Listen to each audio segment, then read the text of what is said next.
Praise the lord. ಯೆರೆಮೀಯ ಪ್ರವಾದಿಯ ಗ್ರಂಥ 31ನೇ ಅಧ್ಯಾಯ 16ನೇ ವಚನದಲ್ಲಿ ಸರ್ವೇಶ್ವರ ಹೀಗೆನ್ನುತ್ತಾರೆ, ನಿಲ್ಲಿಸು ನಿನ್ನ ಗೋಳಾಟವನ್ನು, ಒರೆಸು ನಿನ್ನ ಕಣ್ಗಳಿಂದ ನೀರನ್ನು, ನಿನ್ನ ಪ್ರಯಾಸ ಸಾರ್ಥಕವಾಗುವುದು, ಶತ್ರುವಿನ ದೇಶದಿಂದ ನಿನ್ನ ಮಕ್ಕಳು ಹಿಂತಿರುಗುವರು, ಸರ್ವೇಶ್ವರನಾದ ನನ್ನ ನುಡಿ ಎಂಬುದಾಗಿ.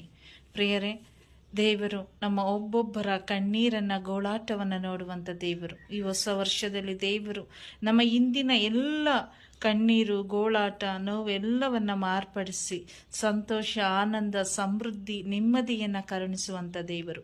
ಆ ದೇವರು ಈ ಹೊಸ ವರ್ಷದಲ್ಲಿ ನಮಗೆ ವಾಗ್ದಾನ ಮಾಡ್ತಾರೆ, ನಿಲ್ಲಿಸು ನಿನ್ನ ಗೋಳಾಟವನ್ನು, ಒರೆಸು ನಿನ್ನ ಕಣ್ಣುಗಳಿಂದ ನೀರನ್ನು, ನೀನು ಪಟ್ಟಂಥ ಪ್ರಯಾಸ ಸಾರ್ಥಕವಾಗುವುದು, ಅದು ವ್ಯರ್ಥವಾಗುವುದಿಲ್ಲ.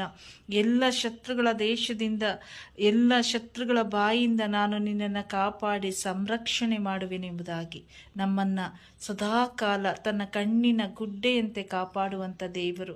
ನಮ್ಮನ್ನು ಅವರ ರೆಕ್ಕೆಗಳ ಅಡಿಯಲ್ಲಿ ಸುರಕ್ಷಿತವಾಗಿ ಕಾಪಾಡುವಂಥ ದೇವರು ಈ ಹೊಸ ವರ್ಷದಲ್ಲಿ ನಮ್ಮನ್ನು ಕರುಣಿಸಿ ನಮ್ಮನ್ನು ಅವರ ಆ ಪರಿಶುದ್ಧತೆಯ ರೆಕ್ಕೆಗಳ ಅಡಿಯಲ್ಲಿ ಸುರಕ್ಷಿತವಾಗಿ ಕಾಪಾಡುವಂತೆ, ನಮ್ಮ ಕಣ್ಣೀರೆಲ್ಲ ಆನಂದವಾಗಿ, ನಮ್ಮ ದುಃಖಗಳೆಲ್ಲ ಆನಂದವಾಗಿ ಮಾರ್ಪಡುವಂತೆ, ಸಮಾಧಾನ, ಸಮೃದ್ಧಿ, ಘನತೆ, ಗೌರವ, ಐಶ್ವರ್ಯವನ್ನು ದೇವರು ಕೊಟ್ಟು